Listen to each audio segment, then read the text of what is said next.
Hello, everybody. Welcome to this episode of the Daring Living podcast. And I'm so excited today because I have a special guest today, and she is Ray Fung.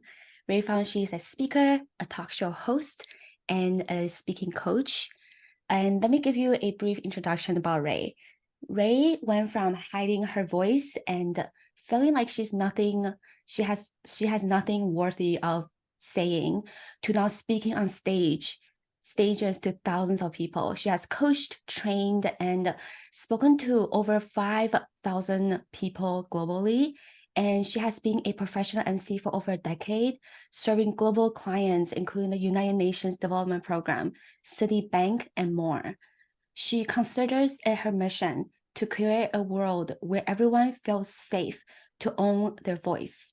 She guides writing leaders to own their voice, whether at work or with their businesses. Owning your voice is the decision to live an aligned life and show up with authenticity and with confidence. And I have to say, I have not met Ray in person yet. I hope that we can do that one day since she lives in Singapore and I'm in Vancouver. But I will say that every time when I come across Ray's social media and just her presence online, she gives off like this very calming, very insightful and grounding energy, and always with so much to share and a lot of golden nuggets and wisdom that she shares with her people. And she speaks it in a very powerful and grounding way where you can totally tell she really does own her confidence, and she really does own her voice. And I love that the topic that we are really going to talk about today, which is really helping you how to stand up and use your voice to speak for yourself and stand up for yourself on what truly matters to you.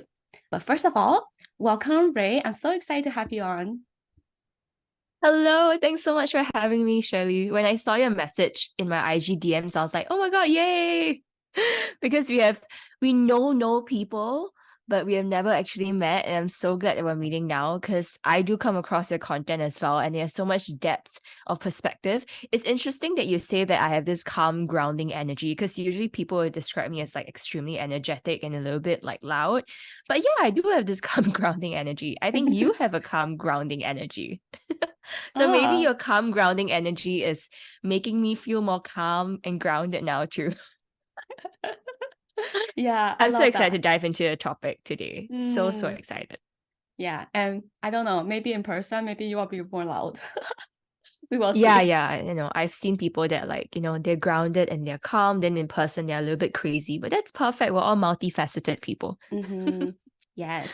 Yeah. So I'm wondering what brought you into this field and what made you decide to really make it your Mm. mission to help people own their voice.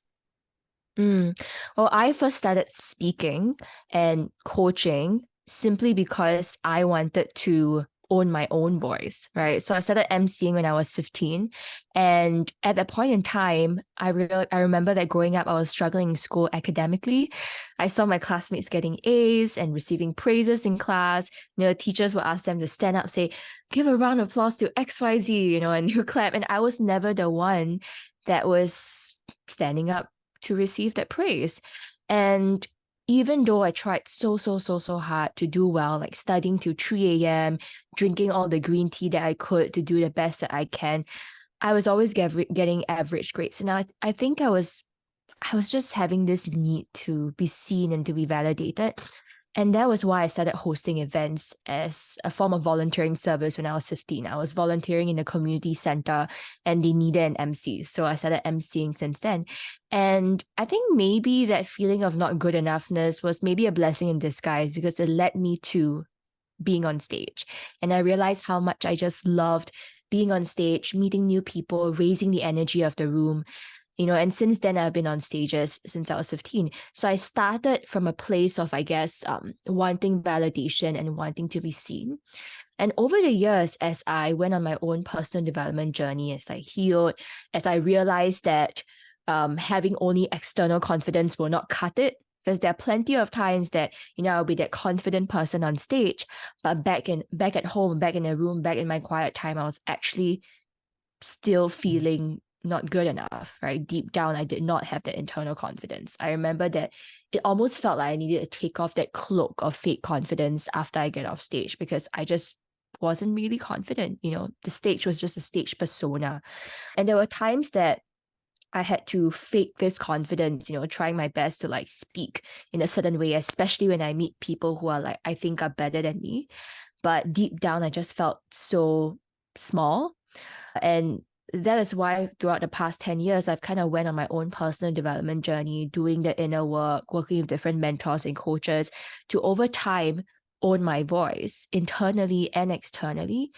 And right now, the reason why I talk about owning your voice and I coach people to own their voice, it comes from a very different why, right? It's no longer from a place of like recognition and being seen, because truth be told, when I first started coaching, I had all of that, right? I received tons of messages of people saying, thank you, Ray. Thank you so much for doing what you do. And after a while, it gets old, right? Once you have what you always wanted, you need a deeper purpose and vision to drive you, because I already had that validation and that, I guess, superficial comments and all that from people.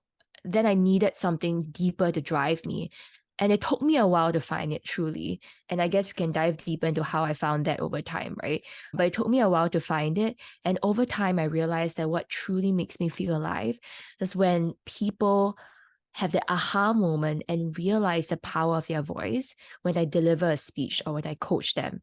And that was what I really want to help people do right now in this period of time, helping people realize the power of their voice. And with that power, influence the people around them, inspire people around them. Because when people truly own your voice, you see them light up. And there's nothing more magical than seeing someone go from being dim to lighting up. And this is what I love the idea about how you teach people to speak up and use their voice, is that you do not just talk about the tactics and the strategy and like, how to public speak better. Because I feel like there are a lot of people that I've seen that does that, right? It's like, oh, how do you speak, pauses, don't use ums and don't use filler words, and how to outline your speech and things like that. But I felt like what you really share, it's really coming from integrity. And how I define integrity, it really is what you believe in deep inside. It's also how you express yourself externally, outside as well. And so it makes more sense that when you share your message about owning your voice, it's really coming from deep within, because you've done the work of going through that journey. And then so then you're helping other people going through that as well. And what you share is like, yeah, it really is, you work on what's within first, like your belief in yourself, your confidence, owning yourself and owning your values, owning your ideas internally, right? Because I feel like when you can really do that, then honestly, it doesn't matter what you say externally or what kind of specific words you use, if you use ums or not. But it's like, if you really believe and see yourself differently internally, how you came across and the energy of that which you embody, people can just feel that whenever you enter into a room, online or in You're person. so spot on. So spot on. It's like, how we would say, like girls would say, oh, like we want this guy that is like this good looking, etc. But have you ever met someone that might not fit the bill and they're not like quote unquote conventionally your type, but they just exude this charisma and then suddenly you think they're attractive? I'm sure this has happened before, right? Or like, doesn't have to be a guy, it can be a person, can be a girl too. Yeah, so charisma, energy, that's attractive. And true attractiveness comes from the confidence from within. So you're right to say that, I don't just teach techniques. I do still teach techniques because those are important. But I think what's even more important is that internal trust that what you say matters and what you say is of value. The internal trust in yourself, in advocating for yourself, being confident in what you know and what you don't know, and being honest about it. And when you have that true radical self-trust with yourself, when you own your voice, then whatever that you say will reflect the work that you have done. Whatever you say will reflect the true message that you want to put out. Right. And that's why I'm so excited to dive into this entire topic, right, of owning your voice. And by the way, owning your voice doesn't just stop after you become confident, right? I think owning my voice has been a personal journey at work and in life for me. Like in this past 2 years, traveling has helped me own my voice by bringing back the adventurous Ray full of childlike wonder, because I used to be like a massive workaholic, working up to like 16 hours a day because I felt like I defined my self-worth through how much I work, right? So even though I was confident on stage, like deep down, there were certain areas that I needed to own. So owning your voice, I think it's really like a lifelong journey of growth, both internally and externally. Yeah, and I felt like owning your voice, it besides presenting yourself professionally in your career and at work, a lot of this stuff also comes from owning your voice in your personal life. And it might look like really speaking up about and standing for yourself in your personal spaces, such as in your family, in your romantic relationship, with your friends, right, with your sibling, and things like that. And so I wonder, so since we are talking about this, because we are all like, I think it's important to like, it's okay. Sometimes we're just talking and interacting with our family. That's one thing. That's one way to talk to people. And then there are like these tough conversations that we know it's important to have in our personal life, when it's about, setting boundaries, when it's about speaking up on topics that we normally don't really talk about in the family, or we don't talk about with our romantic partner. And at the same time, that if just we have this conversation, that's a start to really upgrading your relationship, or that's a start to really changing your family dynamic. Like those are really, really important conversations to have. And I know that a lot of listeners in my space, they're really working on improving those things in their life. And often, yes, first you do the work with yourself internally, because that is important. And then it gets to a point where internally you are aligned, and now it's start to really express yourself outwards. Now it's time to really speak out loud your actual values, to speak out loud and have someone actually hear you on the other hand, and have those harder discussions and maybe a little bit awkward conversations. So my question for you is, let's say, for example, it could be like, for example, I know that for me personally, I had to have conversations with my family for the first time, talking about when it comes to racism and sexism, and how my parents are, prioritizing the son versus the daughter. Like there are a lot of these tougher conversations that I only started to have with them after I feel like I'm in my mid or later 20s. I think it's important to put out there. And the first time was scary. It was awkward. It was so weird. I also know that like in my family, we also don't talk about dating as much in like a very deep way. Like my mom is always very awkward with me Yeah, when it same, comes same. to asking, like, so do you have a boyfriend? Like she Well, doesn't ask she that. even asked. I'm surprised she even asked. Yeah, because it's Yeah. like around that age, right? So it's like they're Right, worried, they're right. concerned, but they're also like, how do I ask you Yeah, this? yeah. And so it becomes like this thing that just feels awkward and weird. And I know that a lot of Mm, people are going through this, because they're like, I want to be more intimate with my family. I want to actually let them know how much I love them and appreciate them. And sometimes these topics are not talked about in the Asian household or in specific culture and backgrounds, right? So I wonder, what are your thoughts on how we can navigate ourselves to speak and share our truth for the first time, and share the conversations we want to have, knowing that it's going to be vulnerable, and it's just going to feel awkward. yeah, I think you shared so perfectly, right? A little bit about weaving, and you kind of weaved in your own journey as well. And you're so right to say that the first one is the hardest. The first time having the tough conversation is the hardest, like same way for me. Now it's much easier to have deeper conversations with my parents, but when I first started, it was definitely really, really hard. But just with that itself, I want to encourage listeners to know that it does get easier.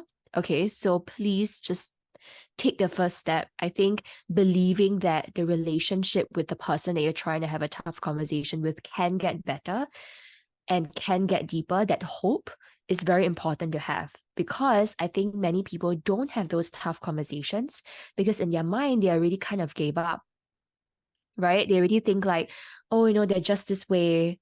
I'm just not going to try, right? And they use that as, I don't know if it's an excuse or an escape, but they just don't have that tough conversation. So firstly, I think it's important to know that it's possible to improve the relationship, right? And hold on to that hope, because when there's no hope, then there's no action. And then I think the second thing is to meet the truth with ourselves. I think the hardest person to be truthful to is yourself, right? And I noticed this for myself for all the tough conversations I had to do, even the ones that are the most recent, right? And it's still tough, especially when it's with a new person sometimes. It's hard to meet that truth deep within. And if you ever feel some fear or some resistance, then maybe there's another reason why, right? Like maybe deep down you're really afraid that they're just going to reject you or that you're just going to embarrass yourself. Like I think that you need to make peace with whatever outcome is going to happen first before you kind of attempt this tough conversation, right? And the first tough conversation, were with my parents, and I was avoiding it for so long. The conversation was surrounding like me doing a lot of like freelance work outside of school, right? And you would know that, Asian parents are always like focusing on your studies. And it became this entire conversation, which I rather just avoid because I didn't want to explain myself anymore. But deep down, the reason why I was avoiding it for so long was because I didn't feel confident in my business, in my ability. And I was afraid to actually advocate for myself. I was afraid to be questioned, right? Mm. So the real work that I needed to do was to confront my beliefs about myself, to confront my fears, to confront the real reason why I was avoiding those conversations. And once I did that, right, once I started understanding myself, and because the step is really to know your truth, like asking the reason why you're afraid of speaking up, then it's so much easier to navigate the conversation. So I think that's really the first part of the work. And then secondly, understanding that sharing your truth comes with respecting their truth too. We can Mm. only expect anyone to act in accordance to their own beliefs and their values. And each and every one of us are experiencing different realities created by our own beliefs, influenced by our unique upbringing and environments. And all of us are different. And I think it's important to know that, like our parents, they come from a different generation with different beliefs, different values, different upbringing, different state of the world back then. And yes, they don't understand us because we don't understand them as well. Like we didn't live in their world. So it's so important to know that each of us are like living different truths. And when we're willing to be open to hear the other person's truth, then we'll go into a conversation with a lot more openness. And I love this quote, which is perfect love casts out all fear. And love is in reserving judgment about that person and being curious and open. That's love, right? Love is reserving judgment. I mean, in this case, that's my definition of love. Love is reserving judgment about the person and allowing the person to share their truth as we hold space for us to kind of like share our truths. So those are a few things that I think we're going to consider, right? Like number one, meeting the truth with yourself. Number two, understanding that this person that you're speaking to also has their truth and learning how to be open to it. And, later I would love to share a little framework as well, but I want to hear your thoughts on what I just shared as well. Yeah, what comes up for me while you were speaking, it's almost like this idea of not being attached to the result of what might happen. Like they could totally agree with you, or they could totally disagree with you. And what matters more is that you spoken out loud on what you value, and then knowing that it's like what you said, their beliefs, they're coming from a different time and different generation is going to be Generation, different yeah. than yours. And knowing that you have spoken out loud what matters to you, and they can decide however they think and however they want. There's also this idea of that even before you think if it's important, like if you should have that conversation with them or not, first own your ideas internally. And if you do feel like, this is what I sometimes tell people, that if you do feel like, if you do share this idea with them, you're going to be wobbled by their ideas, maybe it's better for you not to share it, actually, because I agree. sometimes, That's so true. yeah, like sometimes when your belief is it's just sprouting, it's still a little bit shaky, you actually first want to protect your belief and protect it enough until you feel like the time has come. It's not as that belief is no longer shaky. There's deep roots that has grounded. It's becoming a tree instead of like just a sprout. Then when that day comes, then you will feel like you're ready to have that conversation. But first, perhaps protect your belief and then decide when it feels right for you to actually have that Mm, conversation from a place where you are actually owning your truth. oh gosh, that's such a good point. That's such a good point, Shirley. I've experienced an incident where I wasn't grounded in my own belief in a certain area. I think that was like spirituality or something. And I remember I was talking to someone who's like super convicted in his belief, like he's kind of like an atheist. And it was just so hard. Like I realized, I think that conversation just made me realize, oh wow, like there are a lot of things to explore about myself. Like when a conversation becomes defensive, that's when you Mm, know it's probably good to not have that conversation and go back and kind of get clearer on what you believe and who you are, right? However, I think that even if your beliefs are kind of like unclear or like still sprouting, you can still have conversations, but with people who are like your super safe space, right? With people whom like they will not judge you, they will hold space for you, they will kind of like gently challenge you and have a like a healthy debate slash discussion with you, but you don't feel like you have to prove yourself or anything. I think it's okay to have conversations with such people, like, your safe space, because that kind of creates a good space for critical thinking as well, right? That creates a good space to explore other people's beliefs. So I think it depends who you hang around with. But if you're having tough conversations with like your parents, right, or whatever, then yes, be grounded in your own beliefs first. That's very important. hmm. Yeah, I also want to say, like, let's say if you know this is a conversation that needs to be had, and you know that this is just the first time, it's okay. Just let it be awkward and let it be Yeah. weird because, well, it's your first time. And awkwardness happens when you haven't done something before and when you're just unfamiliar with it, right? That first conversation with your parents about like something that's more intimate is going to feel awkward.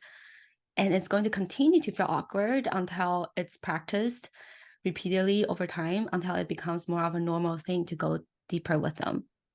And so Mm, let it be awkward. I think there's a lot of power as well when you lean back and just be okay with silence, be okay with yes. letting yourself be awkward, but just watching them as they are like thinking about it and then really coming to terms like within themselves. I think there's a lot of power to that. And also with awkwardness, I also want to say that we can become the ones to lead the energy in that conversation. And so when you decide that it's not going to be awkward, it's not going to be a big deal. If you walk into it from this place of like, oh yeah, of course, it's no big deal. It's just a talk. And I know what's gonna happen. You might be mad, you might be upset, and like we can hold all of those different kinds of emotions. Then all of a sudden you make it easier for them to express themselves as well, especially with like initial topics, because it might Mm, come off as a surprise to them or it might be different for them. There's going to be that initial resistance coming from them at first. That's just always going to happen with any type of difficult conversations. And if you can be okay with that, oh yeah, of course, the first thing they're going to say is they're going to resist first, but it's no big deal. Like, oh, I'm still going to be here. Then that creates a very powerful space where they are more able to calm themselves down because your energy is calm and because you are feeling more grounded in your truth, and at the same time letting them express however and whatever is on their mind. Yeah. No, parents are awkward too. The other Yeah. person could be awkward too, right? So I think they're probably even more awkward because maybe as an authority figure, they think I need to have it all together. I need to lead this conversation when, hey, like it's gonna be awkward for both parties, right? And it could be in the case of parents, it could be in the case of in the workplace with like a manager, a colleague, or a boss, like the other person could be awkward. So allow them, give them the permission to feel awkward by owning your awkwardness. And I love what you say about like you can control or you can lead the energy of the room. I think that we can see from past arguments that we had, right? That the energy of the room is very important. A good analogy I like to use is like imagining that you're playing tennis with someone. If let's say you are coming into the room already with the idea of like, I want to beat this person, I'm going to destroy this person, then the way that you, well, in a bad way, right? I mean, of course you can be competitive in sports, but like take this analogy, for example, you start smacking the ball, you don't even care what that person is, you don't even care about the game, you're like smack, smack, smack, smack, smack. And the energy is just resentment and this anger, then what's going to happen is the other person is going to smack back harder, and it's just going to be like a smacking competition. It's not going to be fun anymore. It's not going to be fun and enjoyable. You're never going to respect the game. You're just fighting.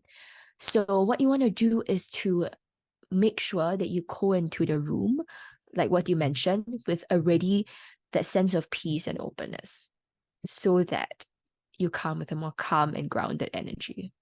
So that's why the toughest conversation you have to have is with yourself before the conversation, right?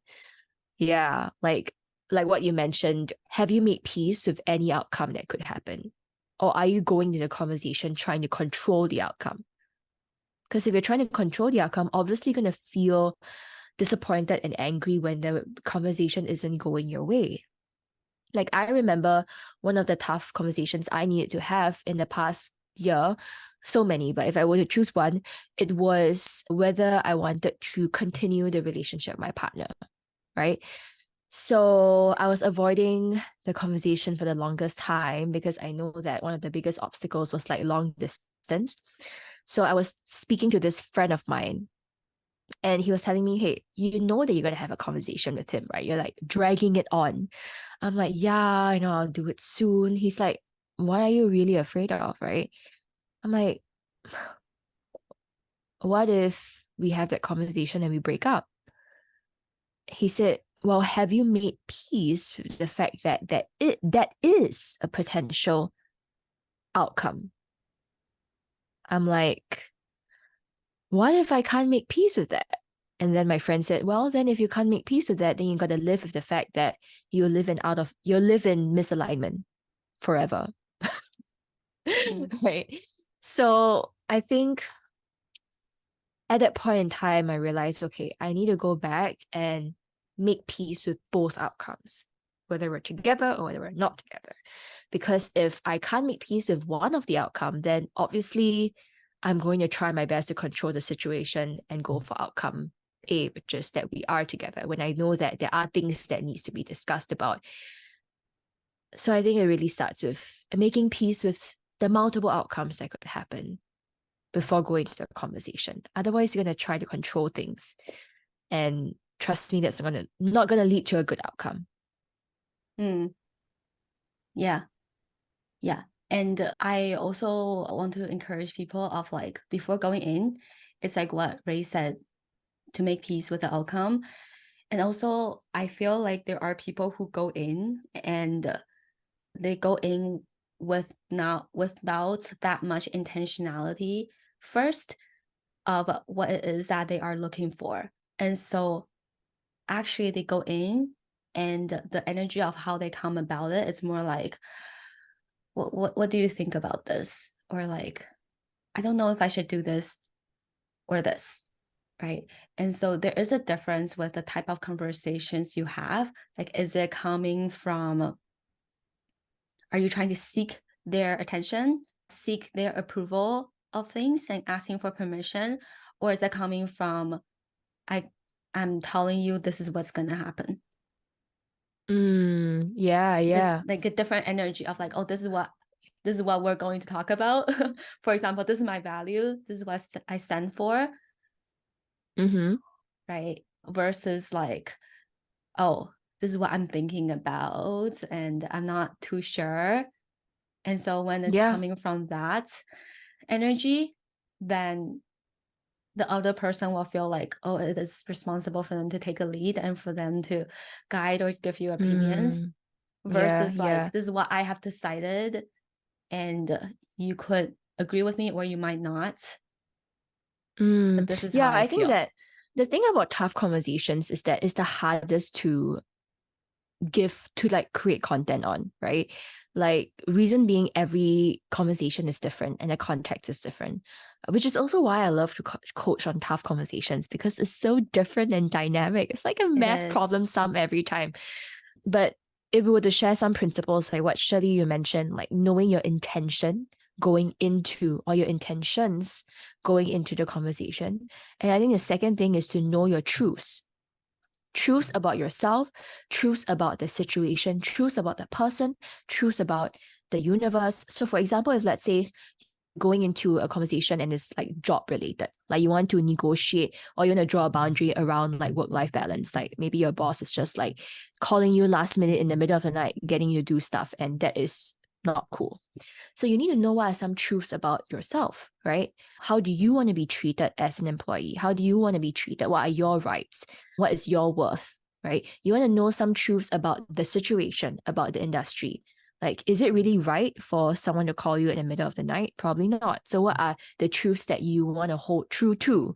The truth of, when I'm valued at work, maybe when I'm valued at work, my timing will be respected. Perhaps that's a truth you want to create and hold true to, right? When I'm valued at work, my timing and my energy will be respected. So if you want to, and maybe truths about the universe, right? What's meant to be mine will not pass me by. So you want to kind of create like a list of truths that you can anchor on during the tough conversation. So if whatever the person is saying is kind of going against that truth, then you can anchor yourself on that truth and communicate it respectfully and with grace, right? And it'll be easier to navigate it from a place of truth, from a place of like integrity, and not defensiveness and resentment. Yeah. If I were to share a quick framework on tough conversations that I love to use, it will be called the ASMR framework. A stands for acknowledge. So acknowledging the situation, acknowledging where the person is coming from, acknowledging maybe even the person's feelings and intentions. Like perhaps perhaps this manager is just trying to push you to be your best, but they're doing it in a very aggressive and overwhelming way. So, okay, I acknowledge that you want the best for me. I acknowledge that you really care about my growth. So acknowledge the person for their feelings, their intentions, and where they're at, right? And then S would be to share your feelings, share your experience, because your experience is your truth. So share where you are coming from. How are you feeling? How are you coping? S, then the next one, ASM, will be M. M would be finding a middle ground. This one is going to be the hardest part because there might be some back and forth, finding the middle ground between what they want and what you want. And then last but not least would be R. So like reassure. R, reassure them that you guys are on the same team, right? Reassure that you guys want maybe a similar goal, which is to maintain the relationship or which is to help the organization to do well. You got to reassure that you guys are on the same team and you're not fighting. So the ASMR framework is quite helpful to keep in mind when it comes to navigating tough conversations. And I think that at the end, you got to also, maybe even before you enter a conversation, you need to know what is like your final straw, you know?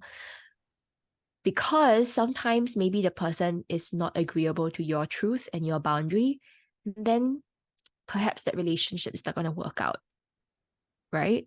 And then you got to communicate that as well, right? And share what your boundary is. Like, let's say if a friend has been ranting to you consistently over and over again about her toxic boyfriend for the past 2 years, and you have been holding space for her consistently, sharing with her some principles, some perspectives, some stories, but she has been complaining about the same thing the entire time, and you have drawn boundaries with her over and over again, but she keeps doing the same thing, then perhaps the final straw is that you got to tell her that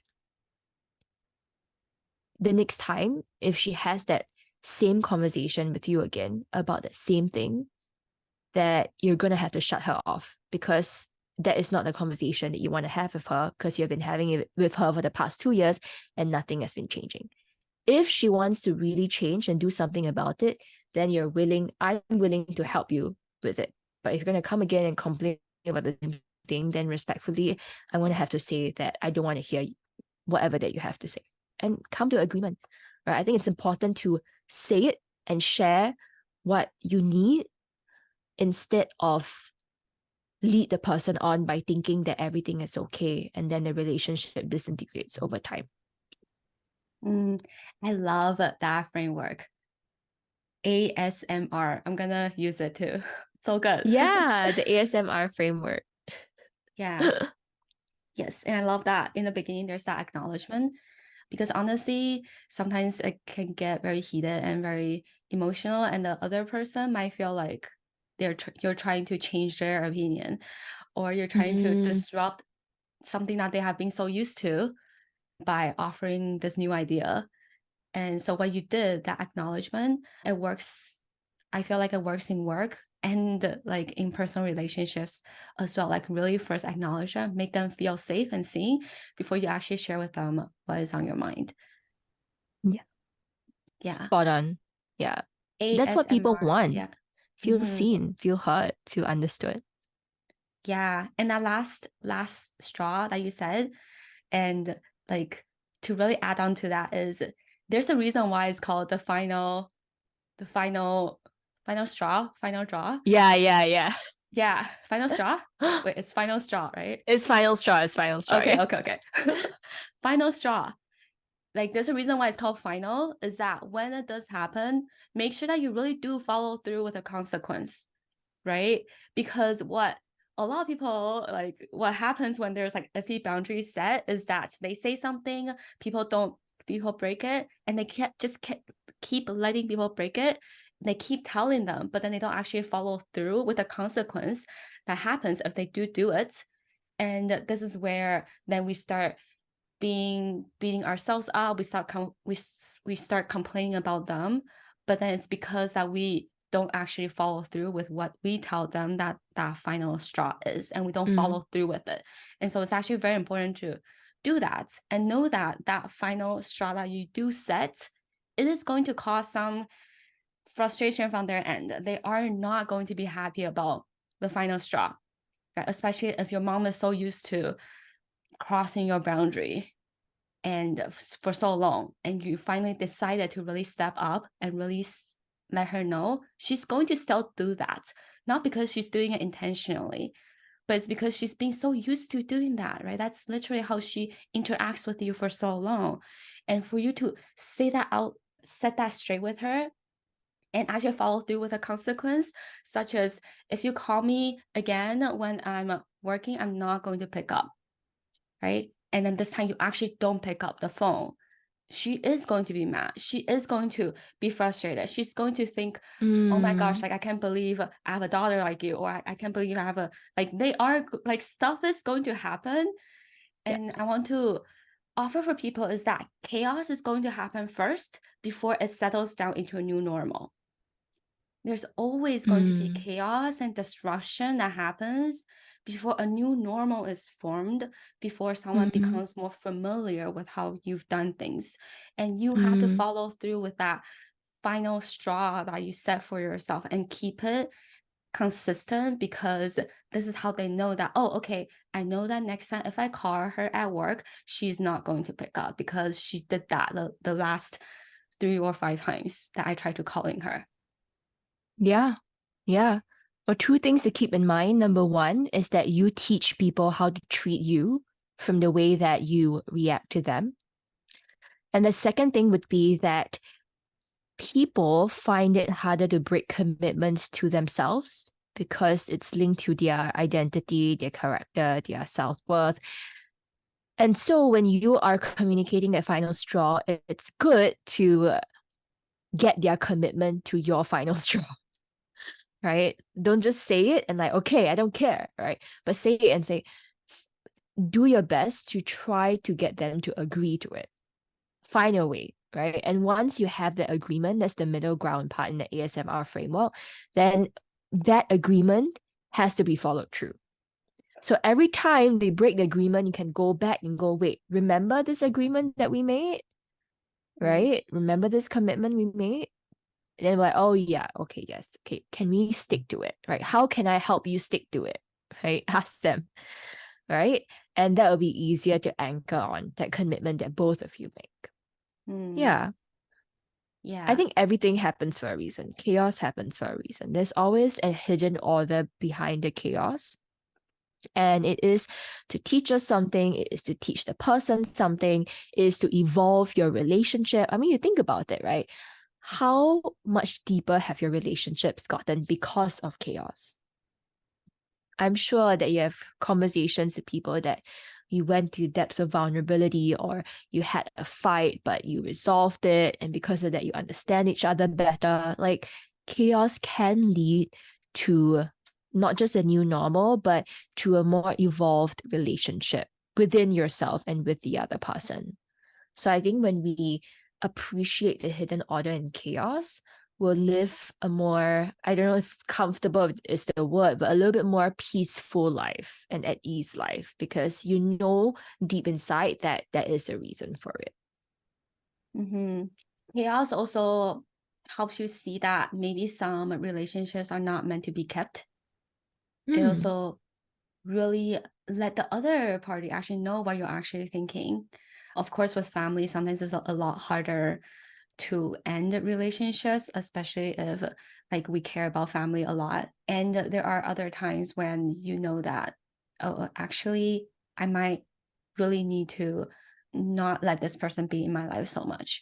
Or we really do have different values, even after I've spoken it out, because I've spoken it out, they don't see that it's gonna work out, or because I've spoken it out, they don't feel the same way that I do, and it brings like a really evident common truth within the two of you to really know that, oh, actually, yeah, it's just not working out because we have decided to speak up for ourselves and to share our truth.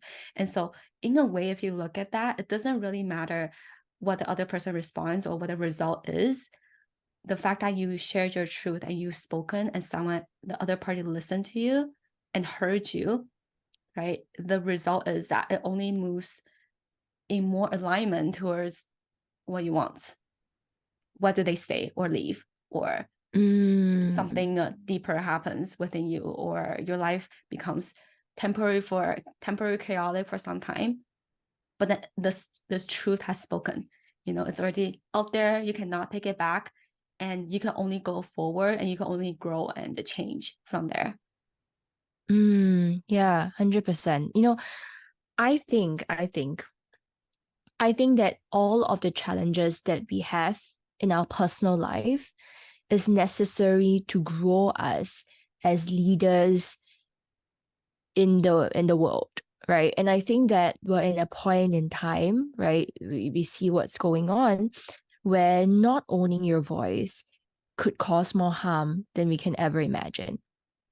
If you take a look at what is happening now, or like what has happened in human history, like a lot of the wars, a lot of the atrocities of the world, they happen because people are fearful, people are angry, people are greedy. Like, it's greed, fear, a quest for power. It's always because Like deep down, it's because inner work hasn't been done, but it's just magnified with all these huge organizations and whatever. I mean, you get my point. It's at the end of the day, the deeper reasons because inner work isn't done individually. So that is why it's so important to do that inner work individually, because it has an impact on the people around you. When you do not deal with the way you react to your fear, to your unhappiness, to your trauma, what's going to happen is it's going to affect your words, your energy. It's going to affect the way you react to people, the way you treat people. And that will influence their emotions, their feelings, and it can lead to I don't know what, right? I don't want to sound too, I mean, it does sound dramatic, but it's also very true because we are living in an ecosystem. We're not living in a bubble. And as you go around living life, your energy does affect the people around you. And so I think that one of the biggest things you can do to serve the world is to work on yourself first, right? When you work on yourself first, you will help the people around you and then even bigger than that. So that's why it's so important to own your voice, right? It's beyond just you, but it's also your loved ones, your children in future, the people you lead at work, the people you walk past in the street. That's why it's so important to own your voice. So when you're navigating these tough conversations, just remember that it's for a higher purpose too. I mean, number one is to end suffering within yourself, because who wants to constantly be in a fight with people? Who wants to constantly have to walk in to your house and there is this air of awkwardness? No one. So firstly is to help yourself, but secondly there's a higher there's a higher purpose for it all. Yes, I love that. I think this is a great way to end this conversation. Yeah, I didn't want to make it so like, okay, you have to save the world, but like we're all connected. So Yeah. heal yourself, own your voice, and you will help others, empower others to own theirs too. Yeah. Yes. Yeah, we each all have a lot of ideas and thoughts all within ourselves. And the work really is like, when you are aligned with yourself, eventually you will come to a place where you're like, I'm ready to share out loud and express it. And when you do that, right, it's like what you said, you've already owned it internally. And then when you do say it comes with more power and comes with more weight versus just saying it, but then you don't really feel it and you don't really believe it within yourself. Yeah. Well, I think that at the end of the day, the best gift that we can give others is to allow them to be your authentic selves. The best gift you can give yourself is to allow yourself to be your authentic self. And with authenticity comes owning your voice. It comes being able to speak with the sense of alignment, the sense of integrity that you mentioned. So allow yourself to own your voice. Allow yourself the gift of being your authentic self. Yes. Oh my gosh, Ray. Yes. I love this conversation. Same. I can't believe we had a whole conversation on tough conversations. This is crazy. I've never talked so much about these topics, but I realized just how much it is to dig into. And I hope this was an enjoyable conversation to you guys, your listeners. Yeah, I think all of us have the ability to advocate for ourselves. Don't ever forget that, right? I love this conversation and I can't wait to hear people apply it, right? If you guys apply the framework, if you guys apply anything that Shirley and I said, please DM us or Shirley. I mean, just DM, just, you know what? Just post it on Instagram and share your thoughts about this conversation, because we would love to hear from you and how you have owned your voice. Yay! Yes. Thank you so much, Ray. Thank you so much for coming on. And so if you can follow her on Instagram, do you want to share your Instagram handle? Sure. My Instagram handle is Rain Matrix. That's RAEMATRIX. And I post quite a bit of content there, not just on tough conversations, but on all the aspects of owning your voice, the 4 pillars of my methodology, which you can kind of find out more by visiting my Instagram page. And yeah, links are in bio. I have a free masterclass. I have a Telegram channel where I share more in-depth messages through Telegram and through email. But my favorite platform is Instagram. So follow me there and everything is there. Awesome. Thank you so much. Such a pleasure to have you on. You're most welcome. Thank you. And bye, listeners. See you again.